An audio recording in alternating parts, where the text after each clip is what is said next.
প্রধান আলোচক উস্তাদুল আসাদিজা শেখ এম হাসিবুর রহমান দাবা, শেখ এম হাসিবুর রহমান দাবা। আমি শেখের কাছে বিনীতভাবে অনুরোধ করব আমাদের খাদেম ভাষীকে তার মনোমুগ্ধকর আলোচনাকে সম্মানিত করার জন্য। আজকের আলোচনা থেকে যেন আমরা মাদ্রাসার জন্য, কোরআনের জন্য, হাদিসের জন্য যেন আমরা কিছু বার্তা নিয়ে যেতে পারি। আল্লাহ পাক রব্বুল আলামিন আমাদেরকে সেই তৌফিক দান করুন।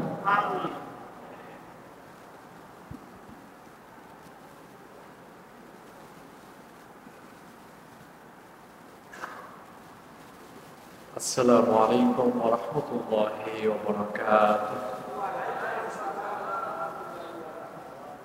إن الحمد لله الذي بنعمته تتم الصالحات الذي علم القرآن وأكرمنا بالإسلام وأنعم علينا بالإيمان.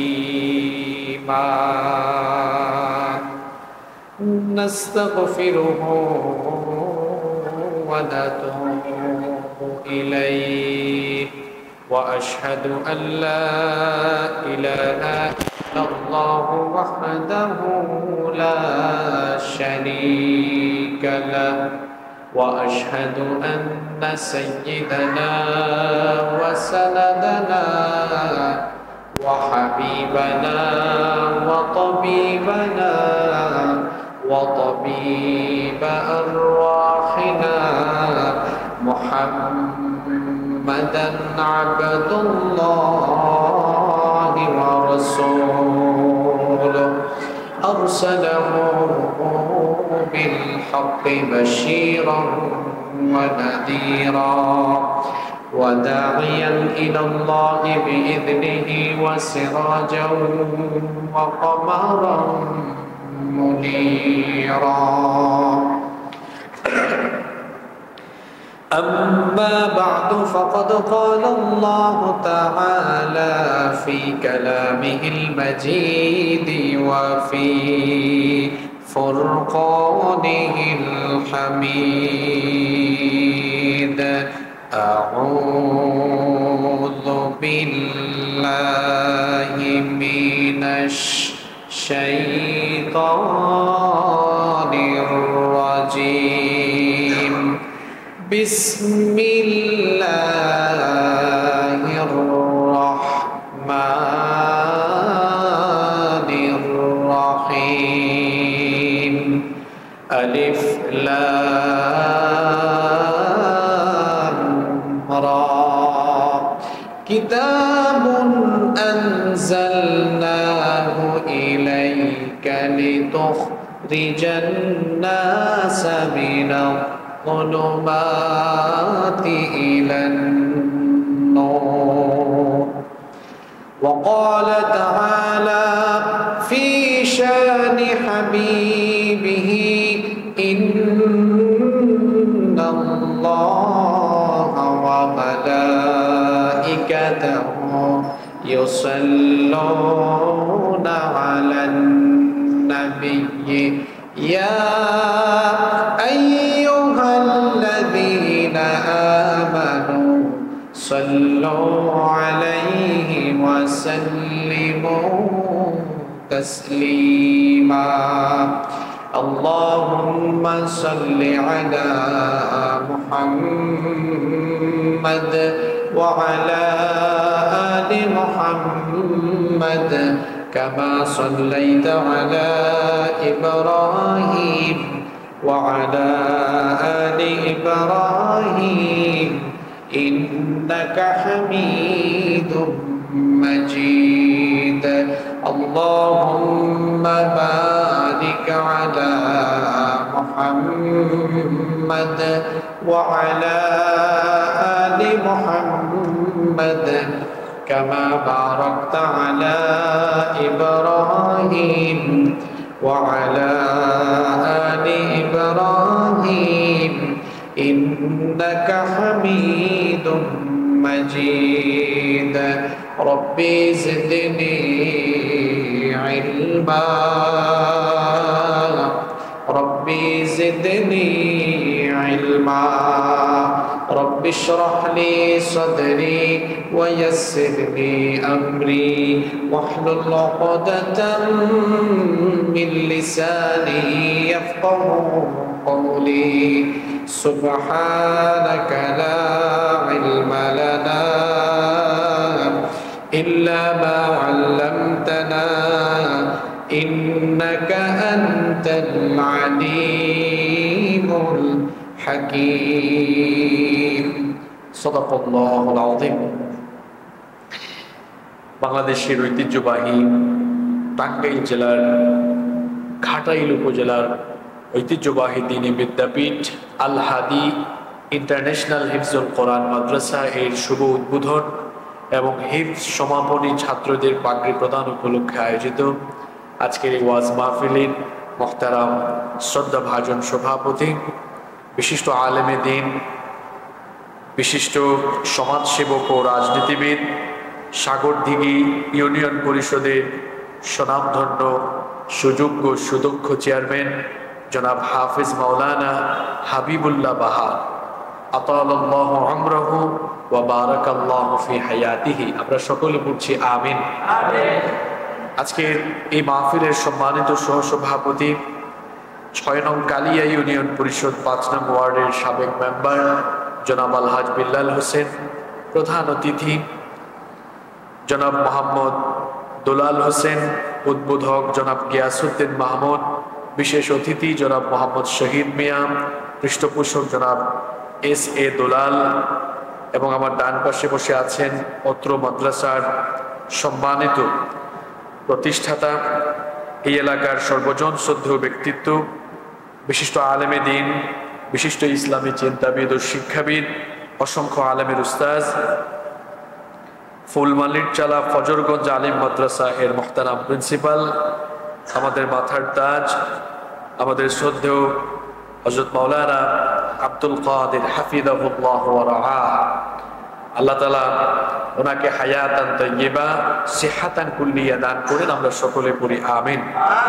পোস্টারে উল্লেখিত সম্মানিত বরেণ্য অতিথিবৃন্দ, বিশেষ করে আমার আগে আলোচনা পেশ করেছেন আপনাদের গৌরব, আপনাদের এলাকার কৃতি সন্তান। আমি তাকে দীর্ঘ প্রায় ৪ বছর ধরে খুব কাছ থেকে চিনি।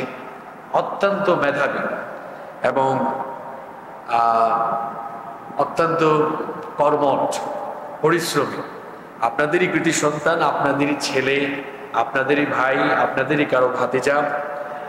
বাংলাদেশের প্রাচ্যের অক্সফোর্ড যে ইউনিভার্সিটিকে বলা হয়, ঢাকা ইউনিভার্সিটিতে ইসলামিক স্টাডিজে এখন প্রায় অনার্স শেষ পর্যায়ে অত্যন্ত চমৎকার আলোচনা করে, এবং আমি চট্টগ্রামে যে মসজিদে খুতবা দেই, আমার অনুপস্থিতিতে প্রায় সময় আমি আমার জায়গায় তাকে রেফার করি। আপনারা এতে খুশি না বেজার? তো আমাদের এই মসজিদে অনেক গণ্যমান্য ব্যক্তিবর্গ, অনেক আলেম ওলামারাও কিন্তু সালাত আদায় করেন।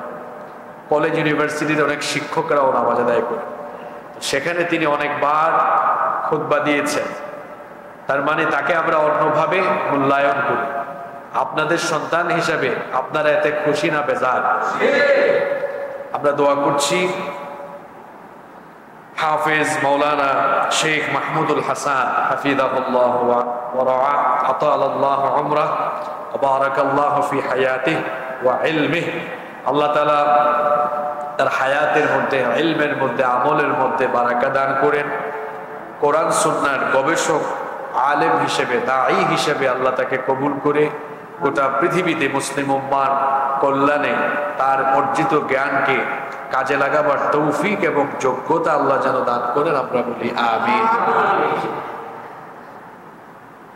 উপস্থিত সম্মানিত কোরআন প্রিয়, ইসলাম প্রিয় সর্বস্তরের জনতা, যুবক তরুণ ছাত্র ভাইয়েরা, পর্দার অন্তরায় থেকে শ্রবণরতা সম্মানিতা মা এবং বোনেরা, উপস্থিত মিডিয়ার প্রিয় কর্মী এবং সাংবাদিক ভাইয়েরা, প্রিয়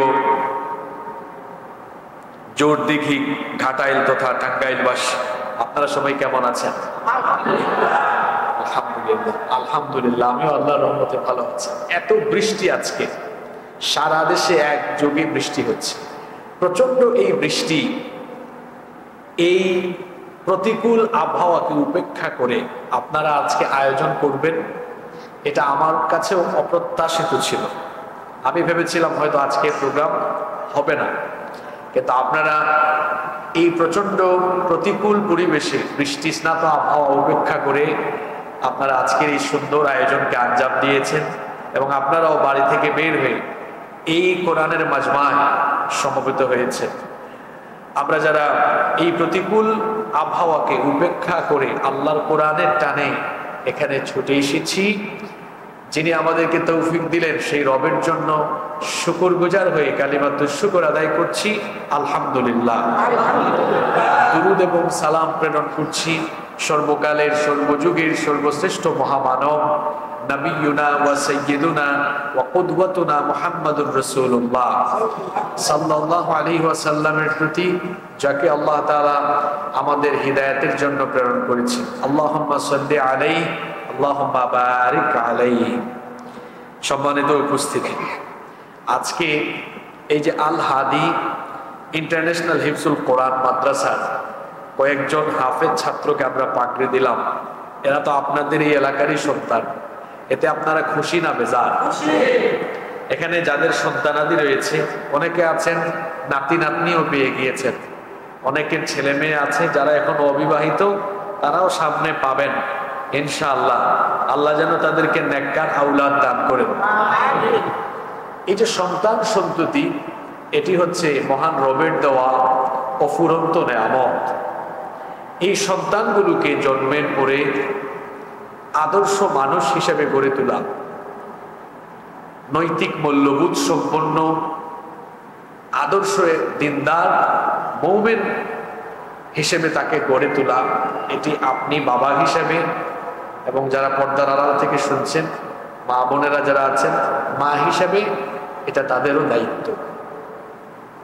আমাদের এই সন্তানগুলোকে যদি আমরা আদর্শ মানুষ বানিয়ে যেতে পারি, আমরা যদি দিনদার মুত্তাকি বানিয়ে যেতে পারি, দুনিয়াতেও লাভ আছে, আখিরাতেও লাভ আছে। যারা তাদের সন্তানদেরকে মানুষ বানাতে পারেনি, আমরা বিভিন্ন সমাজে দেখি অনেকের সন্তান চোর হয়েছে, ডাকাত হয়েছে, মাদকাসক্ত হয়েছে, ইয়াবাখোর হয়েছে, গাঁজাখোর হয়েছে। অনেকের সন্তান চাঁদাবাজি করে, লুটপাট করে, কি বলেন, এরকম অনেকের সন্তানাদি আছে না? আপনারা আমাকে বলেন তো, তাদের পিতামাতা সমাজে সম্মানিত না অসম্মানিত? এরা মুখ দেখাতে পারে না, তাহলে এদের দুনিয়ায়ও অসম্মান, আর আখিরাতে আপনাদের কি মনে হয় খুব সম্মান পাবে, তাই না? তাহলে এদের দুনিয়াও শেষ, খাসারাত দুনিয়া ওয়াল আখিরাহ। এদের অবস্থা হলো এমন, ফাকাদ খাসিরা খুসরানাম মুবিনা, ভয়াবহ ক্ষতিগ্রস্ত এরা। এদের দুনিয়াও নাই, আখিরাতও নাই। আমার বাবারা, আমার ভাইয়েরা, এমন সন্তান যদি আমরা রেখে যাই, যে সন্তান পৃথিবীতে বিশৃঙ্খলা ঘটায়, সমাজের চোখে অপরাধী, রাষ্ট্রের চোখে অপরাধী, তো পিতা হিসাবে, মাতা হিসাবে আমি তো একটা বদকার সন্তান জন্ম দিয়ে আমিও সমাজের কাছে অপরাধী হয়ে বসে থাকি। তার বিপরীতে যদি আমার ছেলেটা নামাজি হয়, আমার মেয়েটা নামাজি হয়, আমার ছেলেটা কোরআনের হাফেজ হয়, আমার ছেলেটা আলেম হয়, আমার ছেলেটা মানুষের খেদমত করে, মানুষকে সম্মান করে, সমাজে কোনো বিশৃঙ্খলা ঘটায় না, কোনো অন্যায়ের সাথে সম্পৃক্ত হয় না, এমন সন্তানের পিতামাতা দুনিয়াতে তাদের সম্মান করতে, এমন সন্তান থাকলে দুনিয়াতে যেমন সম্মান আছে, আখিরাতেও তেমন সম্মান আছে। এই যে তিনজন ছোট্ট বন্ধুদেরকে আমরা আজকে পাগড়ি প্রদান করলাম, এই বাচ্চাগুলো আপনাদের কি মনে হয় এরা কম মেধাবী না অনেক মেধাবী? আমার দিকে তাকান, কথাগুলো শোনেন। এদেরকে আপনারা দেখি, তোমরা একটু দাঁড়াও তো, 3 জন দাঁড়াও। এই 3 জনকে আপনাদের কি মনে হয় খুব কম মেধাবী না অনেক বেশি মেধাবী? বসো। দেখছেন এক একজনের বয়স, কারো বয়স এখানে 12 বছরও হয়েছে কিনা আমার সন্দেহ আছে। এরা কত মেধাবী আমি আপনাদেরকে বলি। আমাদের দেশে অনেকে মনে করে যারা মাদ্রাসায় পড়ে এদের মেধা কম, কিন্তু এরা যে সত্যিকারের মেধাবী আপনাদেরকে বলি, এই ঘাটাইলে অনেক কলেজ আছে না? আছে। আমাদের দেশে অনেক বিশ্ববিদ্যালয় আছে না? আছে। এই যে কলেজে বিশ্ববিদ্যালয়ে প্রতিটি ক্লাসে তাদের অনেকগুলো একাডেমিক বই থাকে, সাবজেক্ট থাকে। আপনারা আপনাদের এলাকার কলেজ পড়ুয়া, বিশ্ববিদ্যালয় পড়ুয়া যে কোনো স্টুডেন্টকে বলেন, আচ্ছা তোমার যে অনেকগুলো বই আছে, তুমি তোমার এই অনেকগুলো বই থেকে, বেশি না মাত্র একটা বই প্রথম পৃষ্ঠা থেকে শেষ পৃষ্ঠা পর্যন্ত মুখস্থ শোনাতে পারবে কিনা? আপনাদের কি মনে হয়? ও সালাম দিয়ে দৌড়াবে। এখন তার ক্লাসে বই হতে পারে 10টা 12টা সাবজেক্ট, কিন্তু একটা বইয়েরও প্রথম পৃষ্ঠা থেকে শেষ পৃষ্ঠা পর্যন্ত সে শোনাতে, বলেন বাবারা পারবে? পারবে? পারবে না। এদেরকে বলেন তো, তুমি যে এত বড় একটা কিতাব কোরআন মুখস্থ করলে, এটা কি শোনাতে পারবে? আপনাদের কি মনে হয়? আগামী রমজানে আসিয়েন, এই মসজিদে দাঁড়াবে, প্রথম দিন প্রথম পৃষ্ঠা শুরু করবে, আর শেষ তারাবিতে শেষ পৃষ্ঠার শেষ আয়াত শুনিয়ে এই ছোট্ট বাচ্চাগুলো পুরো কোরআন আপনাকে দাঁড়িয়ে দাঁড়িয়ে শোনায় দেবে। কি মনে হয়, মেধা কম না বেশি? জি, আমি স্কুলে পড়েছি, মাদ্রাসায়ও পড়েছি, ইউনিভার্সিটিতেও পড়েছি। মাদ্রাসার ছেলেরা সবচেয়ে বেশি মেধাবী হয়। আপনি বলবেন হুজুর একটু যৌক্তিকতা বাস্তবতা দিয়ে বলেন তো কি করে মেধাবী হয়? আপনাদেরকে বলি, স্কুলে যা আছে বাংলা, ইংরেজি, গণিত, সমাজ বিজ্ঞান, আইসিটি, ভূগোল, ইতিহাস, পৌরনীতি, অর্থনীতি, এগুলো মাদ্রাসায়ও আছে। বরং মাদ্রাসার ছেলেরা অতিরিক্ত হিসাবে কোরআন পড়ে, হাদিস পড়ে, আরবি পড়ে, আকীদা পড়ে, ফিকহ পড়ে, সিরাত পড়ে। এই যে বিষয়গুলো সে পড়ে, আপনারা বলেন তো স্কুল কলেজের বইয়ের পাশাপাশি ওই বই শেষ করে আরো 4-5টা বই অতিরিক্ত পড়তে হলে মেধা কম হলে চলবে? তাহলে আপনাদের কি মনে হয়, মাদ্রাসার ছেলেদের মেধা কম না বেশি? মাদ্রাসায় পড়লে আমরা অনেকে মনে করি এই সন্তানরা হুজুর হবে, কোনো কাজে লাগবে না, শুধু বাড়ি বাড়ি দাওয়াত খাবে, এই সন্তান দিয়ে আমার কি আর হবে? আমি যদি আমার সন্তানকে ছোট্টবেলায় আমি যদি মাদ্রাসাতে দিয়ে দিই, সে অন্যান্য সকল সাবজেক্টের পাশাপাশি যখন কোরআন, হাদিস, আরবি শিখবে, আর যদি হাফেজ হয়ে যেতে পারে তাহলে তো মাশাআল্লাহ আরো ভালো। এই ছেলেটা দাখিল আলিম পাশ করেও কিন্তু পরবর্তীতে বিশ্ববিদ্যালয়ে গিয়ে সে চাইলে ডাক্তারি লাইনে পড়াশোনা করতে পারবে, ইঞ্জিনিয়ার হতে পারবে, লয়ার হতে পারবে, ব্যারিস্টার হতে পারবে, সে চাইলে চার্টার্ড অ্যাকাউন্টেন্ট হতে পারবে।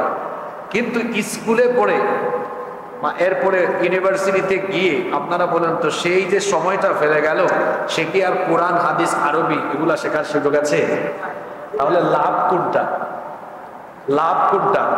লাভ হলো ছোটবেলায় আমার সন্তানকে আমি যদি প্রথমে কোরআন হাদিস শিখিয়ে এরপরে তাকে আমি যে কোনো লাইনে পড়াশোনা করাই, আমার সন্তান আর অসভ্য হওয়ার, আমার সন্তান চরিত্রহীন হওয়ার আর কোনো সম্ভাবনা থাকলো না। আপনারা বলেন তো, এই বাংলাদেশে অনেক বড় বড় অফিসার, এই বাংলাদেশে অনেক উচ্চশিক্ষিত অনেক ছেলে মেয়ে তাদের মা বাবাকে পড়াশোনা করে এস্টাবলিশড হয়ে প্রতিষ্ঠিত হয়ে মা বাবা দুজনকেই বাড়িঘর থেকে বের করে বৃদ্ধাশ্রমে দিয়ে আসে, কিংবা ঘাটাইলে বাড়ি, ঢাকায় থাকে, বৃদ্ধ মা বাবার খবরও নেয় না। এরকম সন্তান কি বাংলাদেশে নেই? আপনারা গিয়ে দেখেন, এরা কেউ ছোটবেলা কোরআন হাদিস পড়ে নাই, কেউ দ্বীনি শিক্ষায় শিক্ষিত হয় নাই। আজ পর্যন্ত কি শুনেছেন কোনো আলেম তার পিতা মাতাকে বাড়ি থেকে বের করে দিয়েছে? আপনারা শুনেছেন কোনো হাফেজ সাহেব, কোনো আলেম, মুফাসসির, মুহাদ্দিস, কোনো ইমাম সাহেব, একজন ইমাম সাহেব বেতনই পান 10-12 হাজার টাকা, ওই উত্তরবঙ্গের কোনো কোনো এলাকায় 3,000-4,000 টাকা পায়, কিন্তু দেখা যায় তার মায়ের জন্য চিকিৎসার এই টাকা থেকে ব্যবস্থা করে মা বাবাকে নিয়ে খায়, মা বাপকে দূরে ঠেলে দেয় না। এখন আমার সন্তানকে এত পড়াশোনা করানোর পরে এই সন্তান যদি আমার দিকে ফিরেও না তাকায়, এই সন্তান থাকলে পরে আমাদের আফসোস তো কম লাগবে না বেশি লাগবে? তাহলে আফসোস করার চাইতে সময় থাকতে সন্তানদেরকে লাইনে উঠানো ভালো না? লাইনে উঠানো ভালো। আমি বলেছিলাম যারা সন্তানদেরকে আদর্শ সন্তান বানাবে না, দুনিয়াও শেষ, আখিরাতও শেষ। আপনারা কিছুদিন আগে টেলিভিশনে দেখেছেন কিনা, এই তো 15-16 দিন আগে আপনারা এই নিউজটা দেখেছেন কিনা, ফেসবুকেও খুব ভাইরাল হয়েছে। এক বয়স্ক মুরব্বী বাবাকে শরীরের কাপড় খুলে বস্তা পেঁচায়া 2-3 সন্তান তার ঢাকার রাস্তায় ফেলে গিয়েছে। আপনারা কেউ দেখছেন কিনা আমি জানি না। আহারে, চাচা প্যারালাইজড হয়ে গিয়েছেন, প্যারালাইসিস সহ আরো কিছু রোগ আছে। এখন তারা তাদের বাবার চিকিৎসার দায়িত্ব দেয় না। বাবা হয়তো ওই সন্তানকে কত কষ্ট করে বড় করেছে, লেখাপড়া শিখিয়েছে, সেই সন্তান বাবাকে রাস্তায় ফেলে দিয়ে চলে যাচ্ছে। আমরা যদি আমাদের সন্তানদেরকে কুরআন হাদিস ছোটবেলা না শিখাই, এটা শিক্ষিত হবে, কিন্তু এটা শিক্ষিত সন্ত্রাসী হবে, শিক্ষিত চোর হবে, শিক্ষিত দুর্নীতিবাজ হবে, এটা অসভ্য শিক্ষিত হবে। অনেক শিক্ষিত অসভ্য মানুষ নাই? আপনাদের কি মনে হয় নাই? আছে। তাহলে সন্তানদেরকে যদি আমরা দুনিয়াতে দ্বীনি শিক্ষা না দেই, আমাদের দুনিয়াও নষ্ট। এতক্ষণ বলেছি দুনিয়ার কথা, এখন কি আখিরাতের কথা শুনবেন না? আখিরাতেও ক্ষতি আছে। কিয়ামতের দিন কিছু সন্তানরা তাদের পিতামাতার বিরুদ্ধে অভিযোগ করবে।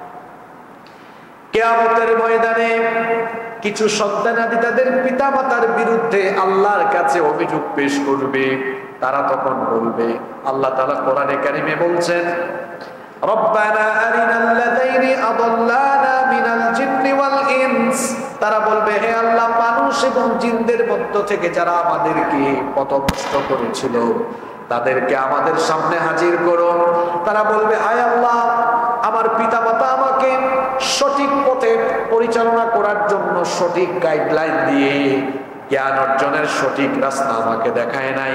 তারা যদি আমাকে সঠিক রাস্তা দেখাতো, আমাকে যদি সঠিক জ্ঞানের শিক্ষা দিত, সঠিক জ্ঞান অর্জনের পথ দেখাতো, আমি গোমরা হতাম না, আমার দুনিয়া আখিরাত আমি নষ্ট করতাম না। সুতরাং আমার পিতামাতাকে আমার সামনে হাজির করো। কেন তারা আমাকে দ্বীন শিক্ষার ব্যবস্থা করে দিল না? পিতামাতার ব্যাপারে তখন এই সন্তান অভিযোগ করে বলবে, নাজআলহুমা তাহতা আকদামিনা লিয়াকুনা মিনাল আসফালিন। এদেরকে আমার সামনে দাও, আমার পিতামাতার বুকের উপরে পাড়া দিয়ে তাদেরকে পদদলিত করে তারপরে আমি জাহান্নামে যাব। বাবারা, তখন কেমন লাগবে বলেন? আপনার ছেলে বলবে, আমার আব্বুকে আমার সামনে দাও, আমি আমার বাপের বুকের উপরে পাড়া দিই। ইন্না লিল্লাহি ওয়া ইন্না ইলাইহি রাজিউন। আমার আব্বা জান দুনিয়াও গেল, আখিরাতও আমও গেল, সালাও দুনিয়ায়ও। এমন সন্তান, আপনার সন্তান এটা চুরি করে, রাস্তাঘাটে ছিনতাই করে, চাঁদাবাজি করে, এটা আজান হলে মসজিদে আসে না, এটা কোরআন শুদ্ধ করে পড়তে পারে না, এর মধ্যে দ্বীনের কোনো জ্ঞান নাই। আপনার দুনিয়াও যেমন গেল, আখিরাতও। সবচাইতে বড় কথা হলো, আপনি একদিন মারা যাবেন, আমি একদিন মারা যাব, কেউ আমরা থাকবো না। আমি মারা যাওয়ার পরে আমার সন্তানকে যদি আমি দ্বীনের শিক্ষা দেই, মাওলানা আব্দুল কাদের সাহেব তিনি একদিন থাকবেন না, দুনিয়া থেকে চলে যাবেন। কথার কথা এটা বলছে, আল্লাহ ওনাকে নেক হায়াত দান করেন, বলেন আমিন। তিনি যদি আজ দুনিয়া থেকে চলেও যান, আপনারা বলেন তো অন্য কোনো ইমাম বা আলেম সাহেব এনে ওনার জানাজা দেওয়া লাগবে? ওই মাহমুদুল হাসান সাহেব আছে, দাঁড়িয়ে যাবেন। আপনারা বলেন ওনার জানাজায় আমি থাকলে চোখে পানি আসবে, না শেখ মাহমুদুল হাসান থাকলে চোখে পানি আসবে? বলেন আপনারা, বাস্তবিক উদাহরণ। আমার কোনো আবেগ আসবে না। ওনার সন্তান যখন জানাজায় দাঁড়িয়ে চোখের পানি ছাড়বে, এই চোখের পানি আল্লাহ সহ্য করবেন না। তো এই চোখের পানি নাকের ডগায় আসার আগে এই চোখের পানি দিয়ে আল্লাহ তাআলা তার পিতা মাতার কবরের জাহান্নামের আগুনকে চিরদিনের জন্য নিভাইয়া দিবেন। আমার পিতার জানাজা আমি নিজে পড়েছি, আমার বাবার জানাজা। আমার বাবা বলতেন, আমি মারা গেলে যেন আমার ছেলে আমার জানাজা আদায় করে। আমি তখন আলিমে পড়ি, দাঁড়িয়ে উঠে নাই। আমার কোন ক্লাসে পড়ি? আলিমে পড়ি, দাঁড়িয়ে উঠে নাই। অনেক আগের কথা বলছি। তা আমার বাবার জানাজায় আমি যখন ইমামতি করি, আমার এখনো মনে আছে গোটা জানাজার মাঠে কান্নার রোল পড়েছে। আমি নিজেই জানাজার নামাজ ইমামতি করতে গিয়ে প্রতিটা তাকবীরে আমার কলিজাটা ফেটে যাওয়ার মতো অবস্থা হয়েছে, উপক্রম হয়েছে। এটাই তো বাবা হিসাবে আপনার সফলতা, তাই নয় কি? আপনার সন্তান যদি আপনাকে এভাবে চোখের পানি ছেড়ে দিয়ে শেষ বিদায়টা দিতে পারে, কবরে নামায়া আপনাকে সুন্দরভাবে বিদায় দিতে পারে, আপনি চলে গেলেন দুনিয়া ছেড়ে। আর নবীজি বলেছেন, ইদা মাতাল ইনসান ইনকাতা আনহু আমালুহু ইল্লা মিন সালাসা, মানুষ যখন মারা যায় সব আমলের সওয়াবের ধারা বন্ধ হয়ে যায়, কিন্তু তিনটা আমল যে মানুষ করে যায় কবরে গিয়েও সওয়াব পায়। সুবহানাল্লাহ। কয়টা আমল? এক নাম্বার আমল আল্লাহর নবী বলেছেন সাদকাতুন জারিয়াহ। সাদকাতুন, এই মসজিদে এক বস্তা সিমেন্ট দিয়েছিলেন, চলে গিয়েছেন আপনি, এই মাদ্রাসায় কিছু দিয়েছিলেন, এটি অথবা আপনি মানুষের কল্যাণে কিছু করে গিয়েছেন, আপনি কবরে চলে যাবেন, এই সওয়াব বন্ধ হবে না, কবরে গিয়েও পাবেন। সুবহানাল্লাহ। দুই নম্বর ইলমুন ইউনতাফাউ বিহ, এমন ইলম যেটার মাধ্যমে মানুষ উপকার পায়। আপনি উম্মতের জন্য বই লিখে গেলেন। আপনারা কি ইমাম বুখারীকে চিনেন? ইমাম বুখারীকে আপনারা সরাসরি দেখেছেন? দেখেন নাই? তাহলে ইমাম বুখারী রাহমাতুল্লাহ আলাইহির কিতাব থেকে কি মানুষ উম্মতে কোনো ফায়দা নিচ্ছে না? এটা উনার জন্য হয়েছে একটা এমন এক আমল, ইলমুন ইউনতাফাউ বিহ, এমন ইলম দিয়ে গিয়েছেন যেটা দিয়ে মানুষ উপকার পাচ্ছে আর উনি কবরে সওয়াব পাচ্ছেন। সুবহানাল্লাহ।